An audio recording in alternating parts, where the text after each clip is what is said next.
Halo semuanya, balik lagi dengan Ardiar Studio di sini. Kali ini kita bakal sedikit membahas tentang langkah-langkah mudah menggambar digital. Software yang kita gunakan kali ini adalah Medibank Paint Pro, tapi teman-teman bisa menggunakan software apapun juga yang teman-teman mau. Kurang lebihnya workflow-nya akan tetap sama. Oke. Mari kita mulai dengan membuat kanvas atau area menggambarnya terlebih dahulu. Oke, mohon maaf suaranya pelan karena saya sedang di kamar dan ada anak saya baru umur hampir 1 bulan sedang istirahat sekarang, jadi suaranya tidak bisa terlalu kencang ya. Oke, hal pertama yang dilakukan setelah membuat kanvas adalah memilih tools. Kali ini saya akan menggunakan pensil untuk membuat sketsa. Pensil berwarna merah. Oke, seperti yang teman-teman lihat, biasanya sketsa dimulai dengan bentuk sederhana seperti lingkaran dan juga garis-garis bantu lainnya. Membuat sketsa lebih bisa membuat kita menghasilkan gambar yang terlihat stabil dan seimbang ketimbang ketika kita memaksakan untuk langsung membuat line art dari gambar yang kita inginkan. Membuat sketsa juga bisa melatih teman-teman yang baru memulai menggambar untuk terbiasa istilahnya construction drawing atau membuat konstruksi dari suatu objek atau suatu gambar secara sadar. Terkadang ketika menggambar kita juga butuh pengetahuan basic tentang bentuk-bentuk 3 dimensi seperti kubus, lalu ada bentuk-bentuk lain seperti yang paling umum lagi adalah bentuk seperti tabung. Pengetahuan-pengetahuan akan bentuk-bentuk 3 dimensi itu akan sangat membantu kita untuk membuat sketsa atau construction drawing yang lebih hidup dan lebih memiliki volume ketimbang sesuatu yang lebih flat. Oke, gambar ini dilakukan secara real time, teman-teman. Kecepatannya mungkin bagi beberapa teman-teman yang baru mulai menggambar terlihat relatif cepat, tapi percayalah ini adalah kecepatan standar ketika nanti teman-teman sudah terbiasa menggambar secara digital, terlepas dari software ataupun hardware yang digunakan. Jadi jangan terintimidasi, semua ada timelinenya. Oke, sketsa sebenarnya tidak perlu terlalu detail. Semakin teman-teman terbiasa menggambar digital, maka semakin sedikit detail yang diperlukan ketika membuat sketsa, karena pada akhirnya teman-teman akan terbiasa dengan bentuk-bentuk yang lebih sederhana untuk sketsa, sehingga pada saat membuat outline teman-teman tidak perlu terlalu kesulitan untuk membedakan garis-garis bantunya. Oke, setelah selesai sketsanya, kita buat layer baru di atas layer sketsa dan kita beri nama line art atau outline supaya memudahkan. Pastikan ada di atasnya, dan kita akan membuat line art menggunakan pen yang lebih solid. Di sini saya membuat pen custom, tapi teman-teman bisa menggunakan pen brush biasa. Warnanya pun agak sedikit kecoklatan, jadi tidak betul-betul hitam. Salah satu tips yang bisa saya sampaikan pada saat membuat line art adalah pastikan teman-teman tidak terlalu memaksakan untuk mengikuti sketsa yang ada. Jadi sketsa tidak dibuat untuk jiplak atau di tracing, tapi hanya sebagai pembantu kita untuk membuat garis akhir berupa outline.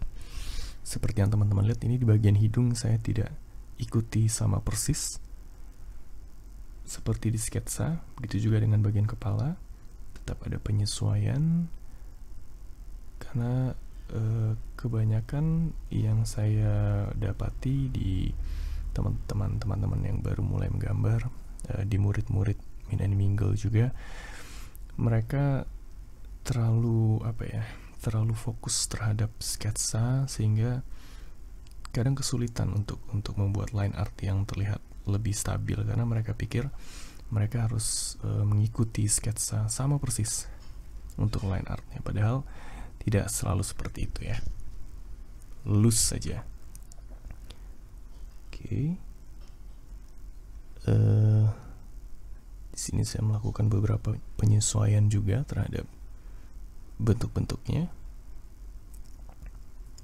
Sebelum teman-teman benar-benar frustrasi atau menyerah menggambar digital, saya sarankan teman-teman menggambar objek-objek sederhana terlebih dahulu, seperti versi kartun dari pepohonan atau dari monster-monster lucu yang notabene lebih sederhana daripada karakter manusia. Seperti yang saya gambar ini, sebenarnya ini bukan manusia ya, ini Squidward atau siapa ya? Handsome Squidward. Setelah dia kejedot lagi di Krusty Krab, jadi handsome lagi. Ini handsome gak sih? Nggak tahu deh, coba komen deh kalau yang nonton sampai bagian ini. Coba jawab, ini Squidwardnya handsome atau enggak? Oke.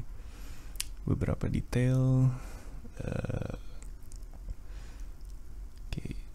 Kalau teman-teman menggambar menggunakan grafik tablet atau display tablet atau active pen, biasanya teman-teman bisa mendapatkan efek tebal tipis seperti ini. Itu diakibatkan dari adanya pressure sensitivity, dimana kalau teman-teman menekan pennya semakin kencang maka garis yang keluar pun akan lebih tebal.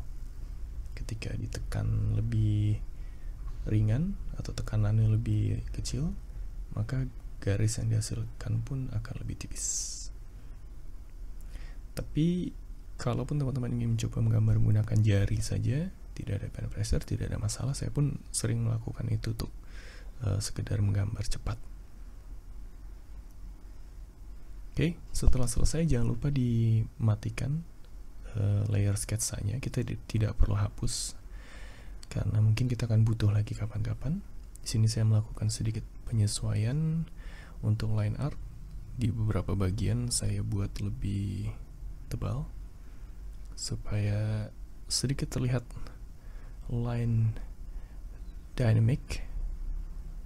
Jadi thickness-nya agak sedikit dinamis. Di sini juga saya ingin mengingatkan kalau saya bukan seorang digital artist yang cukup baik dalam menggambar. Saya bukan yang paling pintar dalam menjelaskan tutorial. Saya hanya ingin sedikit berbagi, barangkali ada teman-teman yang tertarik untuk mulai menggambar sebagai hobi atau malah memulai ingin berkarir di dunia digital art. Saya rasa ini tips yang cukup sederhana yang bisa teman-teman lakukan. Oke, untuk warna saya buat layer baru lagi di bawah layer outline, dan ketimbang saya brush manual untuk mewarnai, saya pilih menggunakan pen bucket tool.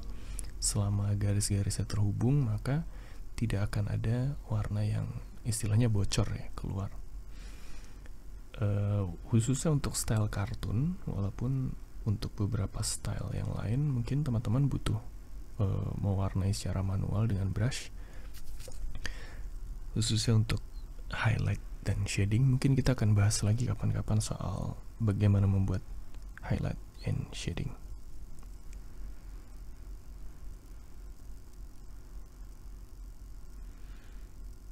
Oke, ini beberapa detail lagi.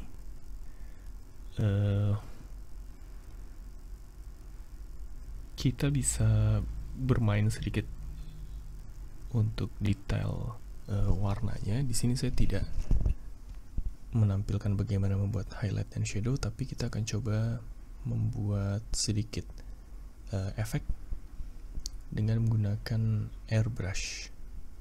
Kalau dari tadi kita menggunakan pencil dan juga pen brush yang sangat basic, kali ini kita menggunakan airbrush yang sebenarnya juga lumayan basic sih. Tapi bisa kita coba. Oke. Watercolor. Kayaknya lebih bagus ya, lebih sederhana watercolor. Oke, ini watercolor wet, jadi lebih soft pinggirannya. Oke. Kalau sudah jadi, saya bisa tambahkan warna solid di belakang atau di bawah layer warna seperti ini, dan yep, kita selesai. Teman-teman bisa save gambarnya dengan klik file export atau file save as, lalu pilih PNG atau JPEG atau juga PSD untuk tetap menyimpan layer-layernya sehingga filenya bisa kita buka lagi untuk kita lanjutkan lain kali. Ini dia Squidward tampan dan berani berenang-renang. Itu sedikit tips dari saya. Mungkin kedepannya kita bakal bahas lebih intens lagi tentang bagaimana bisa membentuk karakter dari bentuk-bentuk sederhana. Sebelumnya sudah saya bahas, tapi mungkin tidak terlalu jelas juga. Kita bakal bahas bagaimana membuat karakter kartun, entah itu karakter manusia atau creatures atau malah background. Dan mungkin kapan-kapan kita juga bakal bahas animasi seperti yang sudah sering saya share. Saya membuat animasi menggunakan OpenToonz. Kapan-kapan kita bakal bahas OpenToonz dan bagaimana workflow-nya, karena semua ini software gratis. Terima kasih ya. Thank you udah nonton. Sampai ketemu lagi. Stay awesome as always. Bye.